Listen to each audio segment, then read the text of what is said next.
বাঙালিদের উপর ব্রিটিশ ও পাকিস্তানিদের বৈষম্য সব দেখেই নোয়াখালী জেলার বাঘচাপড়া গ্রামের এক কৃষক পরিবারে বড় হয়ে উঠছিলেন রুহুল আমিন। দ্বিতীয় বিশ্বযুদ্ধের ডামাডোলে তার বাবার আর্থিক অবস্থার জন্য পড়াশোনাটা ছেড়ে দিতে হয় রুহুলের। কাজের সন্ধানে ঘুরতে ঘুরতে একদিন খবর পেলেন নৌবাহিনীতে লোক নিচ্ছে। সেখানে আবেদন করার পর বিভিন্ন পরীক্ষা নিরীক্ষায় পাশ করেন, ফলে নৌবাহিনীর জুনিয়র মেকানিক হিসেবে নিয়োগটা পেয়ে যান। 1953 সালে আরব সাগরের মনোরা দ্বীপের পিএনএসএ কারসাজে কারিগরি শিক্ষার জন্য যান। 1965 সাল পর্যন্ত চলা সেই কোর্স শেষ হলে তাকে মেকানিক্যাল কোর্সের জন্য নির্বাচন করা হয়। এরপর তাকে ইঞ্জিন রুমে আর্টিফিশার পদে নিয়োগ দেন পাকিস্তানি নেভি। আর 1968 সাল করাচি থেকে বদলি হয়ে চট্টগ্রাম নৌঘাটির পিএনএস বখতিয়ার যুদ্ধ জাহাজের ইঞ্জিন রুমের দায়িত্ব পান রুহুল আমিন। 1971 সাল পর্যন্ত সেখানেই কাজ করে যান। এই কাজ করার সময় তিনি বুঝতে পেরেছিলেন তার প্রায় এক যুগের মতো অভিজ্ঞতা থাকার পরেও তার কোনো পদোন্নতি হচ্ছে না। এর কারণও তিনি জানতেন, কারণ সে বাঙালি। A disaster of this nature takes time to mount an operation. I, Ziaur Rahman, do hereby declare the independence of Bangladesh. যখন 25শে মার্চ রাতের ঘটনা তিনি জানতে পারলেন, তখন সাথে সাথেই তিনি তার পোস্ট ত্যাগ করেন এবং বখতিয়ার থেকে পালিয়ে যান। ত্রিপুরা সীমান্ত পার হয়ে তিনি বেঙ্গল রেজিমেন্টের সাথে যোগ দেন মুক্তিযুদ্ধে। আর সেপ্টেম্বর পর্যন্ত তিনি মেজর শফিউল্লাহর নেতৃত্বে 2 নং সেক্টরের অধীনে স্থলপথের যুদ্ধ চালিয়ে যান।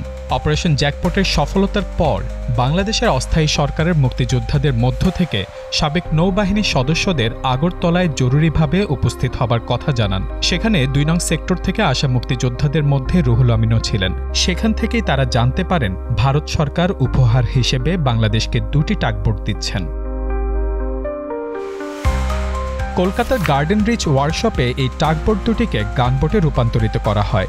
নাম দেওয়া হয় পদ্মা ও পলাশ।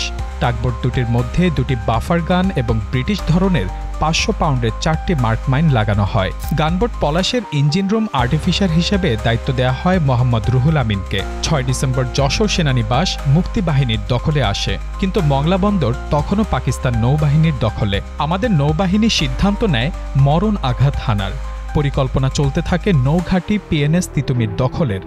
এরই পরিকল্পনা মাফিক মিত্রবাহিনীর গানবোট পানভেল, মুক্তিবাহিনীর পলাশ পদ্মা হলদিয়া ঘাট থেকে এবং ভারতীয় সীমান্তরক্ষী বাহিনীর পেট্রোল ক্রাফট চিত্রাংদা একযোগে মংলা বন্দরের উদ্দেশ্যে রওনা হয়। কোনো প্রতিরোধ ছাড়াই গানবোটগুলো হিরন পয়েন্টে প্রবেশ করে এবং 10 ডিসেম্বর ভোর 4টার দিকে মংলা বন্দরে পৌঁছায়। প্রথমে গানবোট পানভেল, এরপর পলাশ, এরপর পদ্মা খুলনা শিপইয়ার্ডের দিকে এগোতে থাকে। চিত্রাংদা মংলা বন্দরে থেকে যায়। দুপুর 12টায় খুলনা শিপইয়ার্ডের কাছে গানবোট 3টি পৌঁছালে উড়ে আসে 3টি পাকিস্তানি জঙ্গি বিমান। পদ্মা পলাশ থেকে মিত্রবাহিনীর কমান্ডিং অফিসারদের কাছে অনুমতি চাওয়া হয় উঠতে থাকা 3টি জঙ্গি বিমানকে শুটডাউন করার জন্য, কিন্তু কমান্ডাররা সে সময় বিমান 3টিকে ভেবেছিলেন এগুলো ইন্ডিয়ার এয়ারফোর্সের। ঠিক এর কিছুক্ষণেই তারা বুঝতে পারেন তাদের সিদ্ধান্ত ভুল ছিল। উঠতে থাকা 3টি পাকিস্তানি জঙ্গি বিমান নিচের দিকে নেমে এসে পদ্মা পলাশের উপর গোলাবর্ষণ করতে থাকে। এ সময় পলাশের কমান্ডার লেফটেন্যান্ট কর্নেল রায়চৌধুরী সবাইকে বোট থেকে নিচে নেমে পড়ার আদেশ দেন, কিন্তু রুহুল আমিন সেই আদেশ মানতে নারাজ। পুরো বোটের দায়িত্ব নিজ হাতে তুলে নেন। কামানের ক্রুদের আদেশ দিলেন বিমানের দিকে গুলি ছুটতে। অনবরত বিমানের গোলাবর্ষণের দিক থেকে পুরো বোটটিকে ঘুরিয়ে তীরের দিকে নিয়ে যেতে থাকেন, কিন্তু বিমান থেকে ছোড়া একটি মর্টার এসে হিট করে ইঞ্জিন রুমে। সাথে সাথেই সেখানে আগুন লেগে যায়। বাধ্য হয়ে রুহুল আমিন নদীতে লাফিয়ে পড়েন। আহত অবস্থায় কোনো রকম পাড়ে উঠতে সক্ষম হন, কিন্তু ভাগ্য রুহুল আমিনের সহায় ছিল না। সেখানে আগে থেকেই ওত পেতেছিল পাকিস্তানি বাহিনী আর রাজাকাররা। সেখানে নির্মমভাবে তাকে অত্যাচার করে হত্যা করা হয়। পরে স্থানীয় লোকজন বাঘমারা গ্রামে রূপসা নদীর পাড়ে তাকে দাফন করে। বিজয়ের ঠিক 5 দিন আগেই আমরা হারালাম একজন দেশপ্রেমিককে। আজকের এই দিনে আমরা শ্রদ্ধার সাথে স্মরণ করছি বাংলাদেশের এই বীরকে।